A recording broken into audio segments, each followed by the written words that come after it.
నిజ నిర్ధారణకు అంతిమ నిర్ణయం DNA టెస్ట్.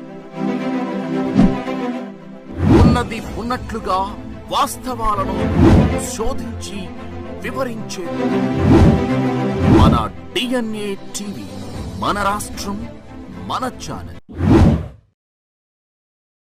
ఈ రోజున మనం అభివృద్ధికి నిధులు ఎంతో ఇబ్బందికరమైన పరిస్థితి, ఎంతో ఇబ్బంది పడుతున్నప్పటికీ కొండపల్లి మున్సిపాలిటీకి నేను అన్యాయం చేయకుండా వచ్చిన నిధులన్నింటిలో తొలి ప్రాధాన్యత కొండపల్లి మున్సిపాలిటీకి ఇచ్చి నా సమయాన్ని వెచ్చించి అప్రాయమైన విజయాలు మనం సాధించే స్థితిలో ఉన్నప్పుడు కొండపల్లి మున్సిపాలిటీని ఉద్దేశపూర్వకంగా ఓడించి మన పార్టీ వాళ్లే, మన ప్రత్యర్థులు ఓడించలా, మన పార్టీ వాళ్లే ఓడించి ఆ విషయాలు కూడా ఇంటెలిజెన్స్ వాళ్ళ ద్వారా, ఐపాక్ వాళ్ళ ద్వారా పార్టీ అధిష్టానానికి తెలిసినప్పుడు నేను వెళ్ళి చెప్పా, ఇదిగో ఈ రకంగా పార్టీని ఒక తాటి మీద వర్గాలు లేకుండా, గ్రూపులు లేకుండా అందరికీ ఒక కుటుంబంలాగా నడిపిస్తా, అందరూ మా బిడ్డ మావాడు జగన్మోహన్ రెడ్డి గారు పంపించిన తను మా కుటుంబాల్లో భాగస్వామ్యం అయ్యాడని చెప్పి అందరూ అనుకునే క్రమంలో పార్టీని ఇబ్బంది పెడతా ఉన్నారు. ఉద్దేశపూర్వకంగా నా ప్రత్యర్థి కంటే కూడా, రాజకీయ ప్రత్యర్థి కంటే కూడా సొంత పార్టీలో ఉన్న వ్యక్తులే రోజు మానసికంగా ఇబ్బంది పెట్టే పరిస్థితి చేస్తారని చెప్పి నేను సజ్జల రామకృష్ణారెడ్డి గారికి, పెద్దిరెడ్డి రామచంద్రారెడ్డి గారికి, వైవి సుబ్బారెడ్డి గారికి, జగన్మోహన్ రెడ్డి గారికి కూడా వెళ్ళి 1కి 10 సార్లు స్వయంగా చెప్పడం జరిగింది. ఒక్క పెద్దిరెడ్డి గారు మటుకు స్పందించారు. నీకేం పనయ్యా, ఆయన పని ఆయన చేసుకుంటే నీ పని నువ్వు చేసుకోలేవు, ఎందుకు ఆయన ఇబ్బంది పెడతా ఉన్నారు. ఆయన ఇన్ఛార్జిగా ఉన్నంతసేపు పరిస్థితులు అణిగిమణిగి ఉన్నాయి. వారు వెళ్ళిన తర్వాత మళ్ళీ యథాస్థితికి రావటం, నేను ఎన్ని పర్యాయాలు పైకి వెళ్ళి చెప్పినా కూడా అతను పెట్టించినట్టే నువ్వు గ్రూపుల్లో మెసేజ్లు పెట్టించు, నా మనసుకు ఇష్టపడలా. అదే విషయాన్ని ఎన్నిసార్లు చెప్పినా కూడా తప్పు చేసిన వాళ్ళని దండించకపోగా, కాంగ్రెస్ లో ఇంకో బీజేపీ అయితేనో వాళ్ళ కేంద్ర కార్యాలయం ఢిల్లీలో ఉంటుంది, మన కేంద్ర కార్యాలయం 10 నిమిషాల దూరంలో ఉంది, స్పందిస్తారనుకుంటే స్పందించకపోగా పార్టీలోనే ఒకళ్ళ మీద ఒకరికి తగాదాలు పెట్టుకుంటా ఉద్దేశపూర్వకంగా చీలికలు తెస్తా ఉంటే ఎన్ని రోజులు సహించాలి? దానికి పైనుంచి కొందరు మద్దతు ఇచ్చిన తర్వాత ముఖ్యమంత్రి గారి దగ్గరికి కేడర్ మీటింగ్ అని చెప్పి నియోజకవర్గం నుంచి 50 మందిని తీసుకురమ్మంటే 50 మందిని తీసుకెళ్తే 50 మంది సమక్షంలో కూడా ఆ 50 మందికి కూడా క్లారిటీ లేకపోయారు. ఆ రోజు వారు ఏం చెప్పారో అర్థం కాలేదు. దురదృష్టవశాత్తు కృష్ణప్రసాద్కి నేను పంపించాను. కృష్ణప్రసాద్కి మీరు అందరి దగ్గరుండి మద్దతు ఇవ్వండి, ఆ గ్రూపుల వ్యవహారాలు నేను ప్రోత్సహించడం, నేను వాళ్ళ ఊరుకోను గట్టిగా చెప్తాననే మాట చెప్పకుండా 2014లో ఆ నియోజకవర్గంలో ఓడిపోతే నన్ను సమన్వయకర్తగా తీసుకొచ్చి పెడితే మీ అందరి ఆశీస్సులు, దీవెల్లో, మీ అందరి కష్టంతో ఒక తాటి మీద నడిచి గెలిస్తే 2019లో 2024లో నేను ఆయన చేతిలోనే పెడతాను, గెలిపించి తీసుకొచ్చి నాకు అప్పచెప్తా అన్నాడు. అంటే 2014లో గెలవని వ్యక్తి 2019లో నన్ను గెలిపించిన వ్యక్తి 2024లో అతను గెలిపిస్తాడు, అతని చేతిలో నన్ను పెట్టడం అనేది నన్ను తీవ్రంగా బాధించింది. దానికి, ఆ సంఘటనకి ఆ రోజు నాతో పాటు సీఎంఓకి వచ్చిన 50 మంది సాక్షిభూతులే. సరే, ఎన్ని పర్యాయాలు చెప్పినా ఎక్కడ ఇంత కూడా మార్చుకోవటం కానీ, అతన్ని అదుపులో పెట్టడం కానీ, గ్రూప్ తగాదాలని కంట్రోల్ చేయటం కానీ జరగనందువల్ల నేను ఆగటం జరిగింది. సరే, ఎప్పుడైనా కూడా సంక్షేమం, అభివృద్ధి 2 కళ్ళుగా ముందుకు సాగాలనేది అందరూ కోరుకునేది. సంక్షేమం లేని అభివృద్ధి కాదు, అభివృద్ధి లేని సంక్షేమం కూడా కష్టం అనేది నా అభిప్రాయం. గడప గడపకి తిరగమని పంపిస్తే గడప గడపలో అమ్మ మీకు అమ్మఒడి ఇచ్చాం, చేయూత ఇచ్చాం, ఆసరా ఇచ్చాం, రైతు భరోసా ఇచ్చాం అని ఇచ్చేది కార్యక్రమాలు చెప్తే మరి మా అబ్బాయికి ఉద్యోగం ఏదని అడుగుతా ఉన్నారు, లేకపోతే మా ఇంటి ముందు డ్రైనేజ్ ఏదని అడుగుతా ఉన్నారు, లేకపోతే మా ఇంటి ముందు రోడ్డు ఏదని అడుగుతున్నారు. మీరు ఇచ్చారు, మేము తీసుకున్నాం, ఇవన్నీ మేము అడిగామా? కానీ మా ఇంటి ముందు రోడ్డు ఏది కాదు. ముఖ్యమంత్రి గారు అభివృద్ధికి, రోడ్లకి, డ్రైన్లకి నీరు కాకుండా సచివాలయాలు కట్టించుకున్నారు, ఆర్బీకేలు కట్టించుకున్నారు, వెల్నెస్ సెంటర్లు కట్టించుకున్నారు.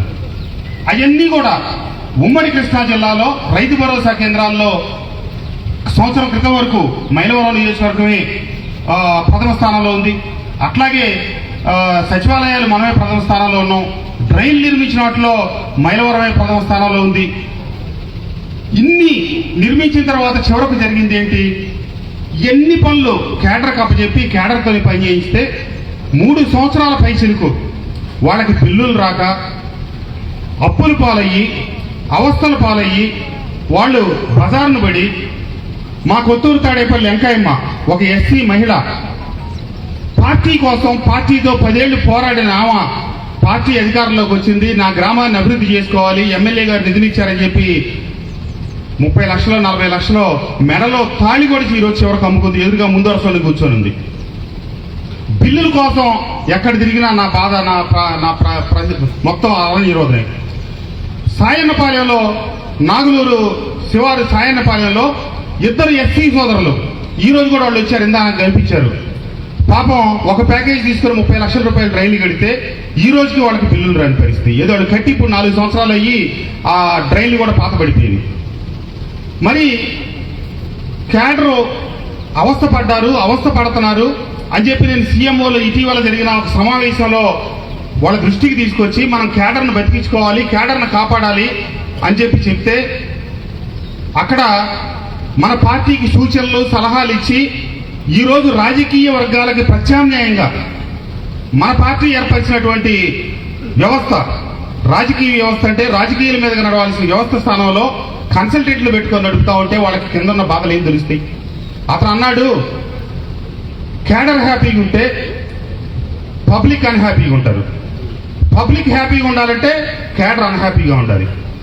అంటే క్యాడర్ బిల్లులు రాక అవస్థ పడితే ప్రజలు సంతోషిస్తారనేది ఆయన అభిప్రాయం. మరి ఆ మాట మీరు ముందే చెప్తే మన కొత్తూరు తాడేపల్లి లంకాయమితోనో సాయనపాలెం పిల్లలతోనో మనం పనులు చేయించామంటే వాళ్ళకు ₹1 లాభం వస్తే వాళ్ళు ఆర్థికంగా కార్యకర్తలు 10 ఏళ్ళు పార్టీని నమ్ముకొని పనిచేశారు కాబట్టి వాళ్ళు ఆర్థికంగా నిలదొక్కుకోవడం మంచిదనే ఉద్దేశంతో వాళ్ళకి పనులు ఇచ్చాం, కానీ వాళ్ళని ఆర్థికంగా అవస్థపాలు చేయాలని అయితే మనం ఇవ్వలేదు కదా. పార్టీకి పెట్టిన రోజు నుంచి, జెండా ఎత్తిన రోజు నుంచి పనిచేసిన సీతారామరెడ్డికి మైలవరంలో 4-5 కోట్ల రూపాయలు పని చేయి తమ్ముడు అంటే పాపం పార్టీ కోసం మన కోసం పనిచేస్తే 4 ఏళ్ళు బిల్లులు రాకపోతే వాళ్ళ తాత ఇచ్చిన తోట కూడా అమ్ముకోవాల్సి వచ్చింది. మరి వీటన్నింటినీ పరిగణలోకి తీసుకోమని నేను చెప్తే ప్రజలు సంతోషంగా ఉంటే చాలు. అంటే జన్మభూమి కమిటీల్లో ఎక్కడో అవకతవకలు జరిగినాయి అని ఈరోజు వైఎస్ఆర్ కాంగ్రెస్ పార్టీ కార్యకర్తల మొత్తాన్ని, 10 ఏళ్ళు పార్టీ జెండా మోసిన కార్యకర్తల్ని వీళ్ళు ఏడిస్తే ప్రజలు నవ్వుతారని చెప్పి వీళ్ళని ఇబ్బంది పెడతామా? 10 ఏళ్ళు పార్టీ జెండా మోసి పార్టీ కోసం నానా అగసాట్లు పడి అవస్థలు పడి ముందుండి నడిపించిన వాళ్ళని ఈరోజు ప్రభుత్వానికి మీరు పెట్టుబడి పెట్టేస్తారా? ప్రభుత్వానికి కార్యకర్తలు పెట్టుబడి పెట్టాలా? 2,000 కోట్ల రూపాయలు ఇది సంక్షేమ పథకాలు ఇచ్చే మనం వాళ్ళకి ఇచ్చే 2,000 కోట్ల రూపాయలు ఇచ్చే రాష్ట్ర వ్యాప్తంగా ఇంత ఇబ్బంది పడే పరిస్థితి లేదు కదా. ఈ విషయాలన్నీ తీసుకెళ్ళినా మనం ఏమీ చేయలేని పరిస్థితి. ఇంకా నేను చెప్పాను, ఎన్నో సందర్భాల్లో చెప్పాను, నేను ఎన్నికైనా వెంటనే ఒక విషయం జరిగింది. దేవినేని ఉమామహేశ్వరరావు రాజధాని ఇక్కడ ఉండదు, ఈ ప్రభుత్వం చీల్చి చెండాడి రాజధాని సర్వనాశనం చేస్తుందని చెప్తే నేను ఆ రోజు ఛాలెంజ్ చేశా, మా రాజధాని ఇక్కడే ఉంటది. ఎందుకు చెప్పాను నేను రాజధాని ఇక్కడే ఉంటుందంటే, ఎన్నికలకు ముందు నేను ముఖ్యమంత్రి గారిని స్వయంగా వ్యక్తిగతంగా అడిగాను. ఇంకొక వ్యక్తి కూడా నాతో పాటు అప్పుడు మా ముగ్గురు కలుపుతున్నాం. అన్న రాజధాని మీద మన వైఖరేంటి అంటే, చెప్పాం కదా ప్రసాద్, మనం అసెంబ్లీలో కూడా చెప్పాం కదా, మనమే ఇక్కడే ఉంటాం అన్న అని చెప్పాం కదా అని చెప్పారు.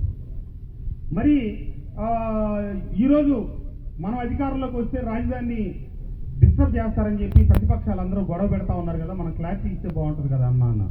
అంటే మనం ఇల్లు కట్టుకుంటున్నాం, ఆఫీస్ కట్టుకుంటున్నాం, మనం విమర్శించే వాళ్ళకి ఇల్లు లేదు, ఆఫీస్ లేదు, మరి వాళ్ళు మనకి విమర్శించే అర్హత ఎక్కడుంది? కాబట్టి మనం రాజధానిని సమర్థిస్తా చెప్పాం, రాజధానిని ఇక్కడ ఒప్పుకున్నామని చెప్పి ఆ రోజు ఎన్నికలకు ముందు నేను పార్టీలో చేరేటప్పుడు ముఖ్యమంత్రి గారు నాకు స్వయంగా చెప్పారు. ఆ దన్నుతో నేను శాసనసభ్యుడు అయిన తర్వాత ప్రతిపక్ష నాయకుడు మాట్లాడుతుంటే నేను చెప్పడం జరిగింది. మళ్ళీ వెనక టీవీలు ఉన్నాయమ్మా, టీవీ కెమెరాలు ఉన్నాయి, టెలివిజన్ ఎట్లా జరుగుతూ ఉంటే నేను చెప్పాను, ముఖ్యమంత్రి గారు చెప్పారు కదా, మాట తప్పరు మడమ తిప్పని వ్యక్తి కదా అని చెప్పి నేను అదే మాట చెప్పడం జరిగింది పలు వేదికల మీద. కానీ తర్వాత రాజధానిని 3 రాజధానులని, మనకి 16 నియోజకవర్గాలు, అక్కడ 17 నియోజకవర్గాలు గుంటూరు జిల్లాలో, మొత్తం 33 నియోజకవర్గాల్లో 29 నియోజకవర్గాల దగ్గర వైఎస్ఆర్ కాంగ్రెస్ పార్టీకి సాక్షాత్తు అమరావతి నిర్మించిన ప్రాంతం కూడా మన పార్టీనే గెలిపిస్తే, మరి ఎన్నికల ముందు వరకు ఒక మాట చెప్తుంది, ఎన్నికలైన తర్వాత ఇంకొక మాట చెప్తుంది. దీన్ని ప్రజలకు మనం ఏం సమాధానం చెప్పాలి? రాజధాని గురించి అసెంబ్లీలో బిల్లు పెట్టగానే ఆ రోజు సాయంత్రం సీఎం గారి ఇంట్లో మీటింగ్ పెట్టారు. ఉమ్మడి కృష్ణా గుంటూరు జిల్లాలకు సంబంధించిన శాసనసభ్యులు, సమన్వయకర్తలు, ఇన్ఛార్జీలు అందరిని ఆ రోజు పిలిచారు. పిలిచి ఏంటి పరిస్థితి, ఇక్కడ సజ్జల రామకృష్ణారెడ్డి గారు, పెద్దలు మన బొత్స సత్యనారాయణ గారు ఇద్దరు సమక్షంలో ఆ రోజు మీటింగ్ పెట్టడం జరిగింది. పెట్టి ఏం చెప్పారంటే, రాజధానిగా మీద 3గా విభజించాలని ముఖ్యమంత్రి గారు నిర్ణయం తీసుకున్నారు. దీన్ని మీరు సమర్థిస్తా మీ నియోజకవర్గాలు, ఎందుకంటే కృష్ణా గుంటూరు జిల్లాల్లోనే ఎక్కువ ఎఫెక్ట్ అవుతారు కాబట్టి మీరు సమర్థించుకుంటా ఏం చెప్తారో చెప్పండి అని చెప్పి మాకు కొన్ని విషయాలు చెప్పారు. వాళ్ళు పెద్దలు చెప్పడం అయిపోయిన తర్వాత నేను తొలిగా లేచి చెప్పాను, సార్ ఈ నిర్ణయం మనకు తీవ్రమైన నష్టం చేస్తుంది మన పార్టీకి. ఎందుకు అంటే ఎన్నికల ముందు రాజధాని ఇక్కడే ఉంటుందని చెప్పాం. ఈ రోజున ఎవరికీ తెలియకుండా ఆకస్మికంగా అసెంబ్లీలో బిల్లు పెట్టారు. మనం ఇచ్చిన మాటకి దీనికి ఇబ్బంది జరుగుతుంది సార్ అని చెప్పి నేను నా ఆవేదన వెలిబుచ్చా. తప్పని పరిస్థితి అయ్యి రాజధానిని కనుక మార్చాలంటే కనుక అవసరమైతే అసెంబ్లీ వైజాగ్ పంపించండి, కానీ సెక్రటేరియట్ ఇక్కడే ఉండేట్టుగా చర్యలు తీసుకుంటే కొంత నష్ట నివారణ జరుగుతుంది సార్ అని చెప్పి నేను ఆ సమావేశంలో చెప్పాను. నా మాట పూర్తయి కాకముందే కొడాలి నాని గారు లేచారు. లేచి ముఖ్యమంత్రి గారు ఏదో చెప్తారు, కొంతమంది కొద్దిగా పూసుకోమంటే కొంతమంది ఒళ్ళంతా పూసుకుంటారు. అసలు రాజధాని అసెంబ్లీ అయినా ఇక్కడ పెడతా ఉన్నారు, అది కూడా ఇక్కడ లేకుండా తీసేసినా మాకు వచ్చిన అభ్యంతరమే లేదు. ముఖ్యమంత్రి గారి నిర్ణయానికి నేను కట్టుబడి ఉన్నాను, అంతేగాని ఎవరు ఇష్టం వచ్చినట్టు వాళ్ళు ముఖ్యమంత్రి గారిని ధిక్కరించే స్థాయి ఇక్కడ ఉందా, అది ఇదని చెప్పి కొడాలి నాని గారు ఆవేశం వ్యక్తం చేసి కూర్చున్నారు. ఆ తర్వాత అంబటి రాంబాబు గారు మాట్లాడారు. ఈ ముఖ్యమంత్రి గారి నివాసంలో కూర్చొని ఆయన నిర్ణయాన్ని ప్రశ్నించే ధైర్యం, దమ్ము ఎవరికుంది? ఆయన మాట్లాడిన దాన్ని, ఆయన చెప్పిన దాన్ని సమర్థిస్తా ఇక్కడ ఉన్న ఎవరైనా మాట్లాడాల్సిందే తప్పితే ఎవరు కూడా ఆయన నిర్ణయాన్ని ప్రశ్నించడానికి వీల్లేదు అని చెప్పి అంబటి రాంబాబు గారు చెప్పారు. వెంటనే నేను లేచా, నా అభిప్రాయం నేను చెప్పాను, మీ అభిప్రాయం మీరు చెప్పుకోండి. నా అభిప్రాయాన్ని ఖండించాల్సిన అవసరం మీకు లేదు రాంబాబు గారు, దయచేసి మీరు మీ విషయం చెప్పుకోండి తప్పితే నా విషయంలో కలగ చేసుకుంటే బాగుంటుందని చెప్పి నేను గట్టిగా మాట్లాడాను. అక్కడ సజ్జల గారు, బొత్స గారుండి వారించి మీరు ఎవరి అభిప్రాయాలు అని చెప్పండి తప్పితే మీరు పోట్లాడుకోవద్దని చెప్పారు. నా తర్వాత మల్లాది విష్ణు గారు లేచారు. ఆయన చెప్పారు, మార్చడం మంచిది కాదు, మార్చాల్సి వస్తే నేను కృష్ణప్రసాద్ గారి అభిప్రాయంతో ఏకీపిస్తున్నా, తప్పని పరిస్థితి వస్తే కనీసం సెక్రటేరియట్ ఇక్కడ నుంచి చేయండి తప్పితే ఎట్టి పరిస్థితుల్లో కూడా సెక్రటేరియట్ ఇక్కడ నుంచి కనుక వైజాగ్ మారిస్తే మనకు నష్టం జరుగుతుందని చెప్పారు. మళ్ళీ ఆయన మాట పూర్తయి కాకముందే మళ్ళీ అంబటి రాంబాబు గారు లేచి మళ్ళీ మాతో లేచిన మా అందరి మీద వాదింది. నేను ఒకసారి చెప్తే మీకు అర్థం కాదా, మళ్ళీ ఇన్నిసార్లు చెప్తారు, ఈ ఇంట్లో కూర్చొని మీరు ముఖ్యమంత్రి గారి నిర్ణయాన్ని ప్రశ్నిస్తారని. మళ్ళా నేను 3వ పర్యాయం లేచి ఒకసారి చెప్పిన మాట మళ్ళీ మాట్లాడుతున్నారండి. ఆయన ఇక్కడ ఉన్న సభ్యులందరూ అభిప్రాయాలు చెప్పకుండా ఆయన అడ్డుపడతా ఉన్నారు, మా గొంతు నిలుగుతున్నారు, మీరు దయచేసి మీరు ఆపండి, మీరు మాట్లాడటానికి వీల్లేదంటే పెద్దలు వారించడం జరిగింది. ఎవరి అభిప్రాయాలు వాళ్ళు చెప్పండి కానీ ఒకళ్ళ అభిప్రాయాలు వాళ్ళు ఖండిస్తూ వచ్చాను. ఈ రకంగా రాజధాని చెప్పి మనం మాటిచ్చాం. నియోజకవర్గానికి నేను శాసనసభ్యుడైన తొలిసారి ముఖ్యమంత్రి గారిని గెలిచిన దగ్గర నుంచి చివరిసారి గెలిచే వరకు కూడా నేను అడిగింది నియోజకవర్గానికి సంబంధించిన అభివృద్ధి నిధులు.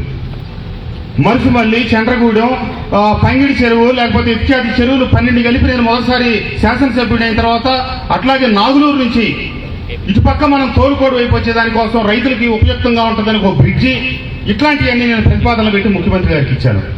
తొలిసారి ముఖ్యమంత్రి గారు తీసుకొని నాతో ఏం చెప్పారంటే, అధికారులను పిలిచి కృష్ణప్రసాద్కి మనం నియోజకవర్గంలో అభివృద్ధికి నిధులు ఇవ్వాలి, లేకపోతే కృష్ణప్రసాద్ ఆ దేవినేని ఉమా లాంటి వ్యక్తిని ఎదుర్కోవాలంటే ఇబ్బంది పడతాడు, కాబట్టి కృష్ణప్రసాద్ మాకు దగ్గర ఇప్పుడు 12 రిజర్వాయర్లకు డబ్బులు ఇచ్చే అంత నిధులు లేవు, సంవత్సరానికి 2-3 చొప్పులు పెట్టుకుంటే 5 ఏళ్లలో నువ్వు అడిగి 12-13 రిజర్వాయర్లు పూర్తి చేద్దాం, ఆ ప్రకారం అని చెప్పి స్వయంగా ఆయన ఆ నోటు మీద రాశారు. తర్వాత సీఎంఓ నుంచి స్పెషల్ లెటర్లు వచ్చినాయి. తర్వాత సంవత్సరం తర్వాత కూడా ఏం ముందుకు నడవాల. మళ్ళీ సంవత్సరం తర్వాత వెళ్ళి అదే లెటర్లు ఇచ్చాను, మళ్ళీ కాలేదు. 3వసారి ఇచ్చాను, ఒక్కటి కాలేదు. 4వసారి ఇచ్చాను, అవన్నీ నా దగ్గర ఉన్నాయి, మళ్ళీ ₹1 రాలేదు.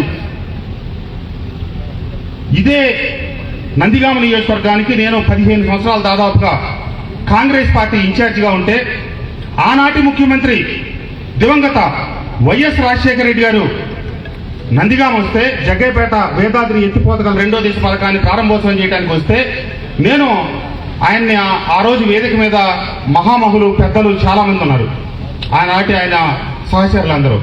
నేను ఒక వినతి పత్రం తీసుకెళ్లి సార్ చేతిలో పెట్టి, మా పక్క నుంచి కృష్ణానది వెళ్తా ఉంది, కానీ మా గొంతు తడవట్లేదు, మా కడుపు నిండట్లేదు, 100 కోట్ల రూపాయలు మీరు ఇస్తే కనుక నా నందిగామ నియోజకవర్గం సస్యశ్యామలం అవుతుంది సార్ అని చెప్పి అడిగితే, నా వేదిక మీద నా చేతిలో కాగితం తీసుకొని అవన్నీ చదివి 10 రోజుల్లో మీరు శాంక్షన్ చేసి ఆర్డర్స్ ఇవ్వండి అని చెప్పి అధికారులకు చెప్పి 2009లో నేను శాసనసభ్యుడు కావడానికి 10 సంవత్సరాల ముందు నాకు 100 కోట్ల రూపాయలు డబ్బు ఈ నందిగామ నియోజకవర్గానికి రిలీజ్ చేసిన మహానుభావుడు ఆ రోజు రాజశేఖర రెడ్డి గారు. ఏది నేను ఒక నందిగామ నియోజకవర్గానికి సమన్వయకర్తనే, కానీ 10 సంవత్సరాల తర్వాత నేను శాసనసభ్యుడినయ్యి ఒక శాసనసభ్యుడిగా ₹1 నిధులు ముఖ్యమంత్రి గారి నుంచి తీసుకురాలేకపోయానని అసంతృప్తి, బాధ నాలో మిగిలిపోయింది. ఎందుకంటే నేను 30 సంవత్సరాల నుంచి వ్యాపార జీవితంలో ఉన్నాను.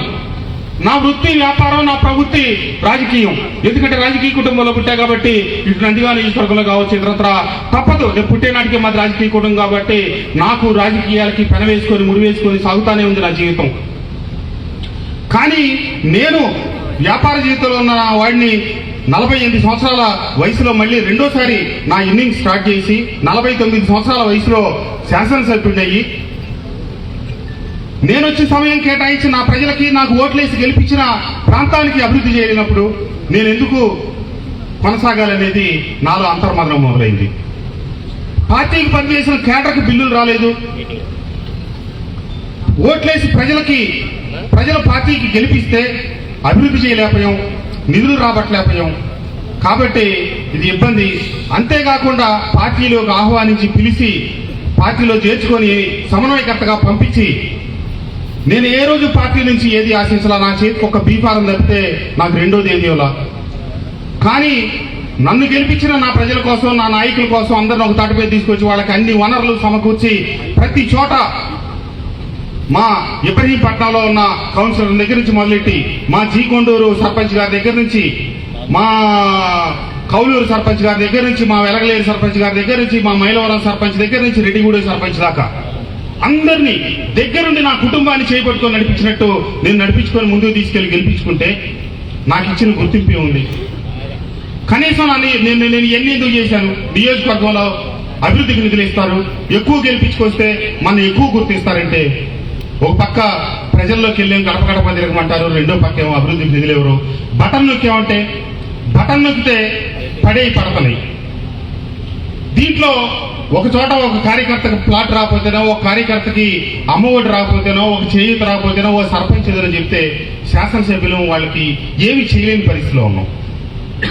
ఇట్లా ఎన్నో రకాల ఇబ్బందులు, పార్టీలో అవమానాలు, ఉన్న పార్టీ వాళ్లే కావాలని ఉద్దేశపూర్వకంగా ఇబ్బంది పెట్టాలు ఇవన్నీ జరిగితే సహించి నేను 1 సంవత్సర కాలం నుంచి నన్ను నేను తగ్గించుకొని, విజయం గారి ప్లేనరీలో చెప్పారు, తను తగ్గించుకున్నవాడు పైకి వెళ్ళాక హెచ్చింపకూడదంట, బైబిల్లో చెప్పారని చెప్పి ఆమె ప్లేనరీలో చెప్పారు. నేను కూడా అదే అనుకున్నా, ఎందుకులే మనం విలువ గుర్తింపు లేని దగ్గర, నియోజకవర్గానికి అభివృద్ధి నిధులు లేని దగ్గర, కార్యకర్తలను గుర్తించిన దగ్గర నా వ్యాపారం లేదో నా వ్యవహారం లేదో నిదానంగా చూసుకుందాం అని చెప్పి స్లో అవటం. సరే, ఎన్నికలకు ముందు ఈ ప్రాంతం నుంచి ముఖ్యమంత్రి గారు పాదయాత్ర చేస్తా VTPS కార్మికుల్ని CL రెగ్యులరైజ్ చేస్తామని చెప్పి వారు మాట చెప్పారు.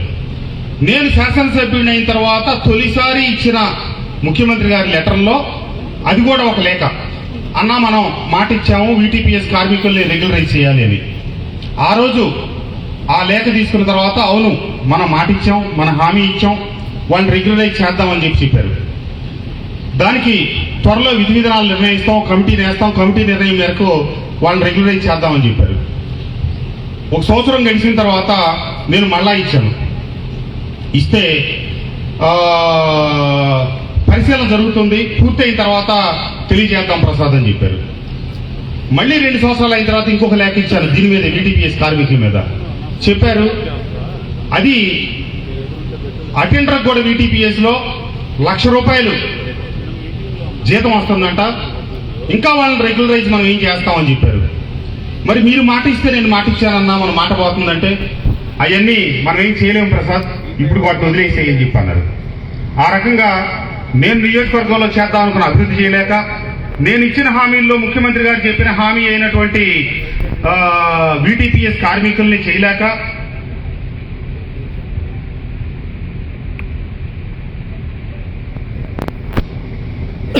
ఎన్ని ఇబ్బందులైతే, రెండో పక్క వైఎస్ఆర్ కాంగ్రెస్ పార్టీ నాయకులు, కార్యకర్తలు, కేడర్ అంతటి లక్ష్యం ఉమాను ఓడించడం అనేది.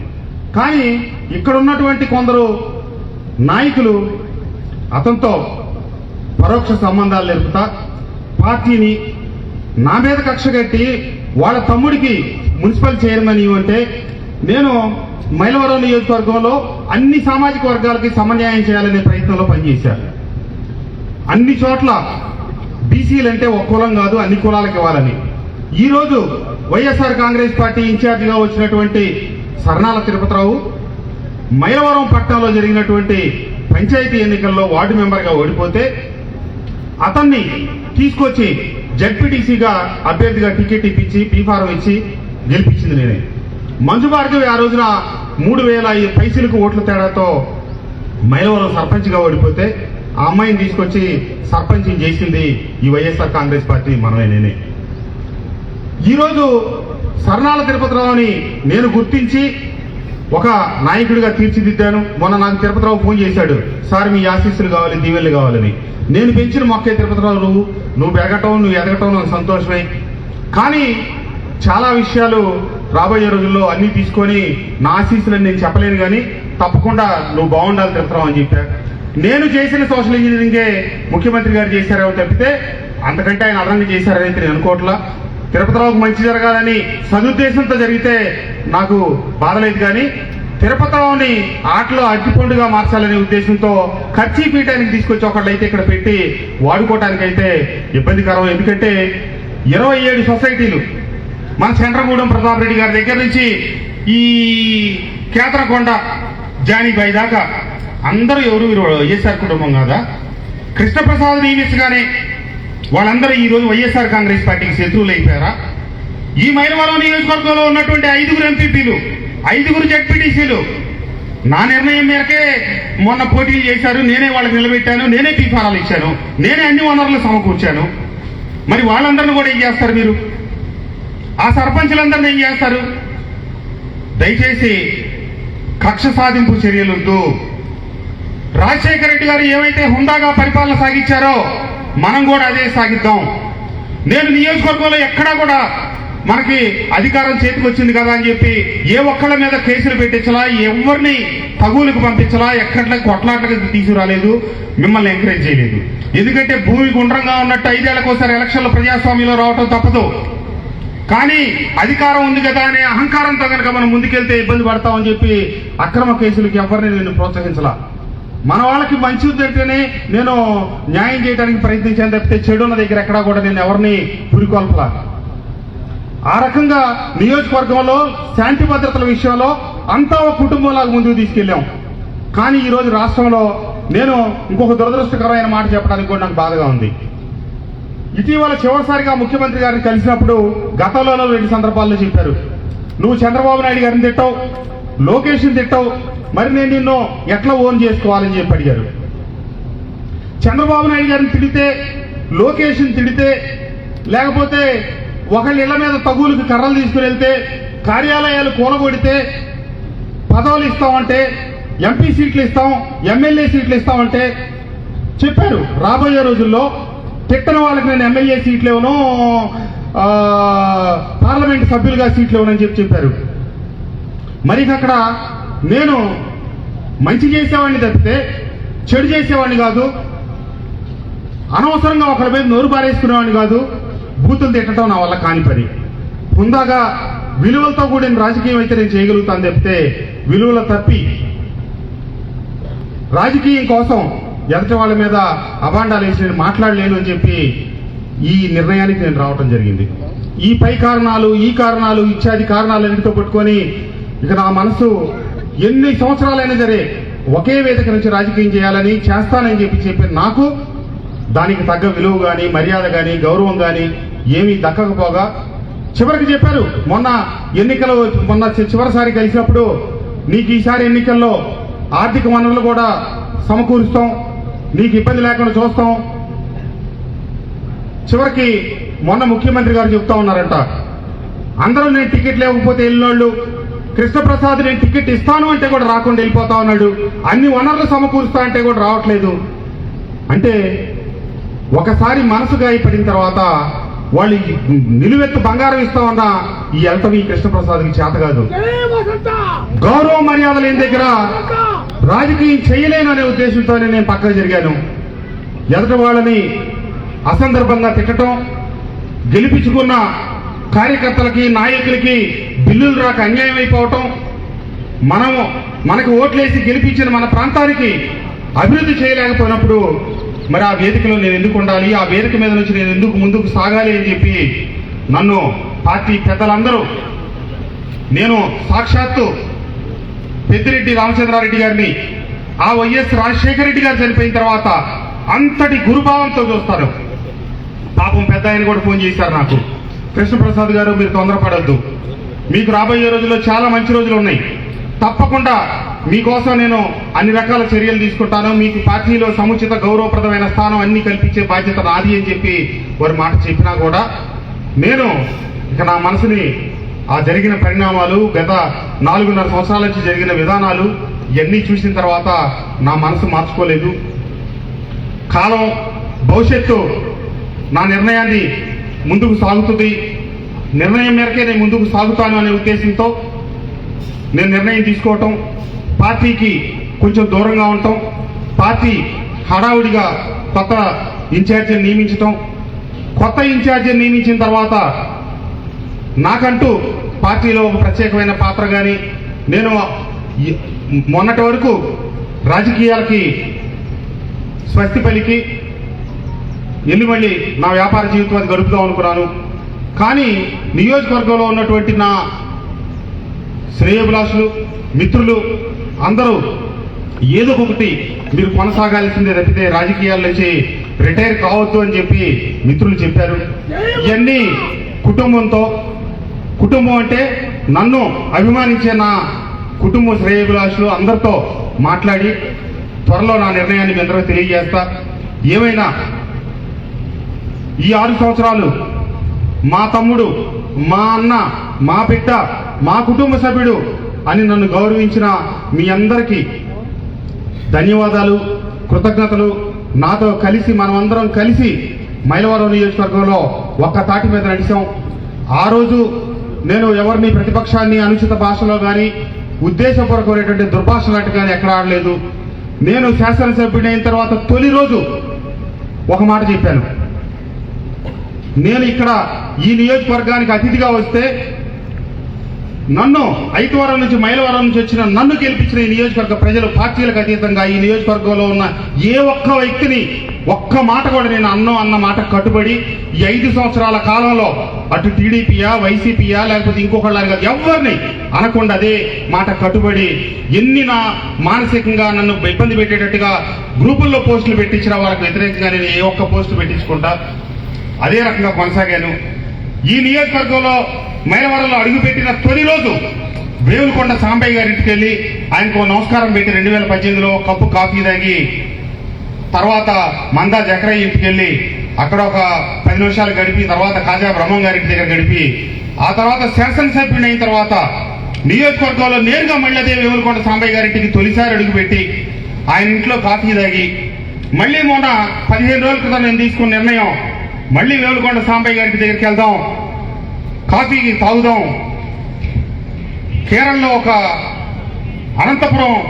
తిరువనంతపురంలో అనంత పద్మనాభ స్వామి దేవాలయంలో వాళ్ళ ఆ రాజుల కుటుంబం ఉందంట. నేను గతంలో కూడా చెప్పాను, ఎక్కడైనా మనం దేవాలయానికి వెళ్ళొస్తే నేరుగా ఇంటికి వస్తారు, కాళ్ళు కడుక్కోరు. ఎందుకు కడుక్కోరు అంటే